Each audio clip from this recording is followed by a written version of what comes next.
দেখো, এই ফ্রি ফায়ারটা সামান্য একটা গেম হলেও এটা যে অনেক মানুষের জীবন পরিবর্তন করে দিয়েছে, আবার অনেক মানুষের জীবন যে ধ্বংস করে দিয়েছে, এটা আমাদের সকলেরই জানা। তবে সামান্য এই গেমটা যে গোটা একটা পরিবারকে আবার নতুন করে জীবন দান করবে, এটা আসলে সকলের অজানা ছিল। হ্যাঁ বন্ধুরা, আজকের গল্পটি এমনই একটা পরিবারকে নিয়ে যারা এই ফ্রি ফায়ার গেমটাকে একেবারেই সহ্য করতে পারতো না, বরং তাদের সন্তান যখন এই গেমটা খেলতো তারা আরও উল্টো বকাবকি করতো।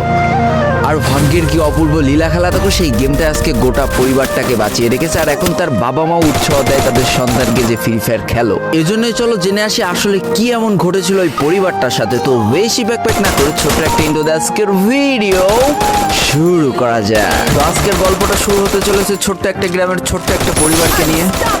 বাবা মা এবং তাদের দুই সন্তান অর্থাৎ দুই ভাই, ছোট্ট একটা পরিবার, খুব সুন্দরভাবে তাদের জীবনযাত্রা চলে যাচ্ছিল। বড় ভাই একটা কোম্পানিতে লেবারের চাকরি করে, বাবা কৃষিকাজ করে, আর তাদের ছোট সন্তান অর্থাৎ ছোট ছেলে কিন্তু ক্লাস 8-এ পড়াশোনা করে। দারিদ্রতার বেড়াজালে আটকে পড়া পরিবারকে সাপোর্ট দেওয়ার জন্য তাদের বড় ভাইকে খুব অল্প বয়সে কাজে চলে যেতে হয়েছে। এই জন্য বড় ভাই পড়াশোনাটা ঠিকমতো হয়ে ওঠেনি। তবে বাবা মার একটাই স্বপ্ন ছিল যে তাদের ছোট সন্তান অর্থাৎ ছোট ছেলে যাতে উচ্চশিক্ষায় শিক্ষিত হয়। এই জন্য বাবা কৃষিকাজ করলেও সারাদিন মাঠে তুমুল কষ্ট করে এসে বাসায় যখন এসে দেখতো তাদের ছোট সন্তান পড়াশোনা করতেছে, সমস্ত কষ্ট এক চান্সে দূর হয়ে যেত। আর তাদের ছোট সন্তান পরিবারের অভাব দেখতে দেখতে বড় হচ্ছে, তো তাই সে একটা সময় ঠিক করেই ফেলে যে তাকে অনেক বড় হতে হবে, লেখাপড়া করে অনেক বড় মানুষের মতো মানুষ হতে হবে। আর ঠিক এমনটাই হতে থাকে। তাদের ছোট ছেলে খুব ভালো রেজাল্টও করতে থাকে, প্রত্যেক ক্লাসে টপ হতেও থাকে। তবে তার একটা বদ অভ্যাস ছিল, সেটা হচ্ছে ফ্রি ফায়ার গেম খেলা। করোনা চলার সময় যখন তার স্কুল বন্ধ হয়ে যায়, তখন তার বাবা এবং বড় ভাইয়ের জমানো কিছু টাকা দিয়ে তাকে একটা ফোন কিনে দেওয়া হয় অনলাইনে ক্লাস করার জন্য। তার ফোনটা ছিল 3 GB র্যামের একটা ফোন। তবে এইখান থেকেই তার ফ্রি ফায়ার গেমের সাথে পরিচয় হওয়া। সারাদিন পড়াশোনার ফাঁকে সময় পেলেই সে ফ্রি ফায়ার গেম নিয়ে বসে পড়তো। আগে যেমন বাইরে খেলাধুলা করতো, এখন সে আর বাইরে খেলাধুলা করে না, ঘরে বসে সারাদিন ফোন টিপে আর ফোনে গেম খেলে। এদিকে তার বাবা মা যখন ফ্রি ফায়ার গেম খেলা দেখতো তখন প্রচণ্ড পরিমাণ রেগে যেত, এমনকি মারধর পর্যন্ত করতো যে তুই এই গেম খেলা বাদ দিয়ে দে। তবে তাদের ছোট ছেলে যতই বাবা মার বাধ্য সন্তান হোক না কেন, ফ্রি ফায়ার গেমটা ছাড়তে সে একেবারেই নারাজ।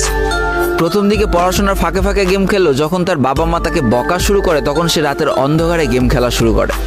তবে বন্ধুরা বলে রাখা ভালো, সে কিন্তু তার পড়াশোনা একেবারেই ঠিক রেখেছিল, অর্থাৎ গেমের কোনো কালো ছায়া পড়াশোনার উপরে কোনোদিনই সে পড়তে দেয়নি, যার কারণে তার রেজাল্টও মোটামুটি ভালোই হতো। এতদিন পর্যন্ত পরিবারের সবকিছু ঠিকঠাকই ছিল। এবার আস্তে আস্তে পরিবারটা একটু একটু করে ভাঙতে শুরু করবে। পরিবারের সকলের সম্মতিতে পরিবারের বড় ছেলের সাথে পাশের গ্রামের একটা মেয়ের বিবাহ সম্পন্ন করা হয়। আর যেন বিবাহের কয়েক মাস যেতে না যেতে বড় ভাইয়ের পরিবর্তন লক্ষ্য করতে শুরু করা যায়। এতদিন ছোট ভাইয়ের পড়াশোনা খরচ বড় ভাই আর বাবা মিলে চালিয়ে আসলো, এখন আর বড় ভাই কিন্তু ছোট ভাইয়ের পড়াশোনা খরচ দিতে রাজি হয় না। তবে তাতেও খুব একটা ফারাক পড়ে না, কারণ তাদের বাবা এখনো শক্তভাবে তাদের পরিবারটাকে ধরে রেখেছে, অর্থাৎ বাবা কিন্তু কৃষিকাজ করে তাদের পরিবারটা খুব সুন্দরভাবে চালিয়ে নিচ্ছিল। তবে বলে রাখা ভালো, হাতের 5টা আঙুল যেমন এক হয় না, পরিবারের প্রত্যেকটা সন্তানের মন মানসিকতাও কিন্তু এক হয় না। কিছুদিন পর বড় ভাই পুরোপুরি আলাদা হয়ে যায়, তার বউকে নিয়ে নতুন করে সংসার তৈরি করে। এমনকি একটা পর্যায়ে যে বড় ভাই তার পরিবারকে অস্বীকার করে দেয়, অর্থাৎ একটা টাকাও আর পরিবারে দিত না, সমস্ত টাকা সে নিজের সংসারেই খরচ করত। 4 জনের পরিবারটা ভেঙে যায় এখন 3 জনের পরিবার হয়ে গেল, বাবা মা আর তাদের ছোট সন্তান। এখন পুরো পরিবারের দায়িত্বটা বাবার উপরে পড়ায়। দিনরাত 24টা ঘন্টা হাড় ভাঙা খাটুনি করা শুরু করে দেয় তাদের বৃদ্ধ বাবা। এদিকে তাদের ছোট সন্তান সবটা কাছ থেকে দেখে অনেক কষ্ট পেত, তারপরেও তার করার কিছুই ছিল না, তাকে পড়াশোনাটা চালিয়ে যেতেই হবে, কারণ বাবা মার একমাত্র স্বপ্ন তাকে পড়াশোনা করে মানুষের মতো মানুষ হতে হবে। এদিকে বলে রাখা ভালো, পড়াশোনার পাশাপাশি কিন্তু সে ফ্রি ফায়ার গেমটা অনেক ভালো মতো খেলা শিখে গিয়েছিল। তার 3 GB র্যামের ফোন একটু ল্যাগ দিলেও মোটামুটি ভালোই খেলা যেত স্মুথ গ্রাফিক্সে। এমনকি সে আস্তে আস্তে টুর্নামেন্ট খেলাও শুরু করে। আর এখান থেকে যে টাকায় পেতো, 50 টাকা 100 টাকা 200 টাকা যা পেতো, সেই টাকাতে তার পরীক্ষার বই খাতা কিনতো, যাতে তার বাবার একটু কম পরিশ্রম করা লাগে, কম খাটনি করা লাগে। হাই রে, পরিবারের বড় ছেলে পরিবার থেকে আলাদা হয়ে গেল, আর ছোট ছেলে চিন্তা করছে বাবার কিভাবে কষ্ট কম করা লাগবে। এরই মাঝে সে একদিন চিন্তা করে, সে তো টুর্নামেন্টে অনেক ভালো পারফরমেন্স করছে, তাহলে তার একটা ইউটিউব চ্যানেল খোলার দরকার। অন্তত টুর্নামেন্টের ওই ম্যাচগুলো ইউটিউবে ছাড়লো, যদি কপালে ভালো কিছু লেখা থাকে। এমনই একদিন তার একটা টুর্নামেন্ট চলছিল, সে বারান্দায় বসে বসে টুর্নামেন্টটা খেলছিল। আর ঠিক সেই সময় তার বাবা হাড় ভাঙা খাটুনি করে মাঠ থেকে কেবলই বাসায় ঢুকছিল। এমন সময় তার ছেলের পড়াশোনা বাদ দিয়ে গেম খেলা দেখে বাবা প্রচণ্ড পরিমাণ রেগে যায়, আর ফোনটা ধরে একটা আছাড় মেরে দেয়, যার কারণে তার ডিসপ্লেটা ফেটে যায়। সেই দিন সে ভাঙা ফোনটা আঁকড়ে ধরে অঝরে কেঁদেছিল, তার সমস্ত স্বপ্ন যেন এক নিমিষেই শেষ হয়ে গিয়েছিল। তারপরে সে স্কুলে যাওয়ার জন্য যে টাকা পেত সেই টাকাগুলো জমিয়ে জমে একটা সময় তার ফোনের ডিসপ্লেটা ঠিক করে, আর ডিসপ্লে ঠিক করতে 1500 টাকা লেগেছিল, আর সময় লেগেছিল প্রায় 4.5 মাস। আর এই 4.5 মাসে সেই ইউটিউব চ্যানেলের যে জিমেলটা ছিল সেই জিমেলটাও সে ভুলে যায়, অর্থাৎ তার ইউটিউব চ্যানেলটাও নষ্ট হয়ে যায়। কিন্তু পরিবারের ছোট সন্তানরা একটু ঘাটতারা হয়, কোনোভাবে কোনো কিছুতে হার মানতে রাজি হয় না, যেমন আমি। তাই সে আবারও ফ্রি ফায়ার খেলা শুরু করে, আবারও নতুন করে ইউটিউব চ্যানেল খোলা শুরু করে। সব কিছু মোটামুটি ঠিকই চলছিল, পড়াশোনা সে আগের মতোই চলতেছে, এইদিকে টুর্নামেন্টও চলতেছে, এইদিকে ইউটিউবে আস্তে আস্তে তার সাবস্ক্রাইবারও বাড়া শুরু করে, একটা দুইটা এমন করতে করতে। কিন্তু হঠাৎ করে তাদের পরিবারটা জীবনের সব থেকে বড় একটা ধাক্কা খায়। যেহেতু তাদের বাবা কৃষিকাজ করে তাদের পরিবার চালাতে হিমশিম খাচ্ছিল, পরিবারের এত প্রেশার, 24 ঘন্টা হাড় ভাঙা খাটুনি করতে করতে একটা দিন হঠাৎ করে উনি প্যারালাইসিস হয়ে যায়। তার ডান পাশের হাত এবং পা পড়ে যায়, যার কারণে সে একেবারে অক্ষম হয়ে পড়ে। আর এটাই ছিল তাদের পরিবারের সব থেকে বড় কালো অধ্যায়। তবে সব থেকে কষ্টের ব্যাপার কি ছিল জানো? পরিবারের এত খারাপ সময়ও তাদের বড় ভাই কিন্তু তাদের পাশে এসে দাঁড়ায় না। এবার শুরু হয় তাদের পরিবারের আসল কষ্ট। না ছোট ছেলের পড়ার টাকা আছে, না বাবার ওষুধ কেনার টাকা আছে, না তাদের 3 বেলা ঠিক মতো খাবার টাকা আছে। কি আর করবে, পরিবারে অসহায় অবস্থা দেখে না খেয়ে তো মরা যায় না, তাই তাদের মা লোকের বাসায় কাজ করা শুরু করে দেয়। কিন্তু কাজ করে 3 বেলা খাবার জোটানো গেলেও বাবার ওষুধ আর সন্তানের পড়াশোনার খরচ চালাইতে হিমশিম খাচ্ছিল তাদের মা। ঠিক এই সময়টায় পরিবারের ছোট ছেলে সারাদিন চিন্তা করতে থাকে যে আসলে তার কি করা উচিত, কি করলে পরিবারের সবাই ভালো থাকবে, কি করলে বাবার ওষুধ কেনার টাকা সে জোগাড় করতে পারবে, কি করলে বাবা মার স্বপ্ন পূরণের জন্য সে পড়াশোনা করতে পারবে। তার সামনে শুধু একটা অপশনে খোলা ছিল, সেটা হচ্ছে ফ্রি ফায়ার গেমটা। কি আর করবে, সারাদিন সে পড়াশোনা করতো আর সারা রাত ফ্রি ফায়ার গেম খেলে খেলে ভিডিও আপলোড করা শুরু করে ইউটিউবে। তোমরা শুনলে অবাক হয়ে যাওয়া, 24টা ঘন্টার মধ্যে সে মাত্র 4.5 ঘন্টা ঘুমাতো।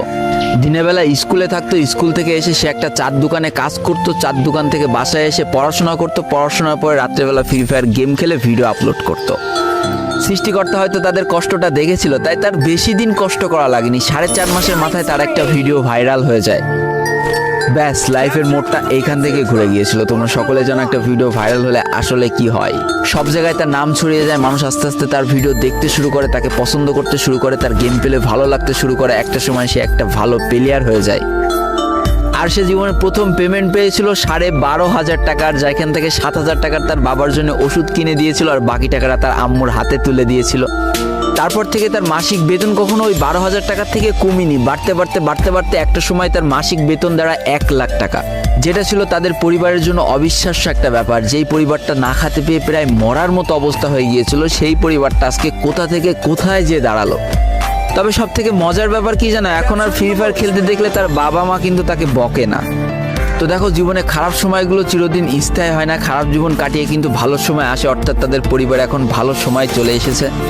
তার বাবা আগে থেকে অনেক সুস্থ হয়ে গিয়েছে, এখন নিজে থেকে হাঁটাচলা করতে পারে, তাকে আর কাজ করে খেতে হয় না, তার মাকেও এখন আর কাজ করতে হয় না।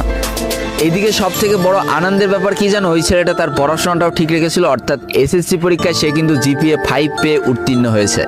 তো বন্ধুরা, আজকের গল্পটা থেকে আমরা কি শিখলাম? জীবনে কোনো পরিস্থিতিতে, যতই খারাপ পরিস্থিতি আসুক না কেন, তোমাকে হার মানা যাবে না। প্রথম যেদিন তার বাবা ফোনটা ধরে আছাড় মেরে ফোনটা ভেঙে দিয়েছিল, সেদিনই যদি সে হার মেনে যেত, তারপরের থেকে যদি সে আর কোনোদিনই ইউটিউবে ভিডিও না ছাড়তো, তাহলে সে আজকের এই পর্যন্ত পজিশনে পৌঁছাতে পারতো না।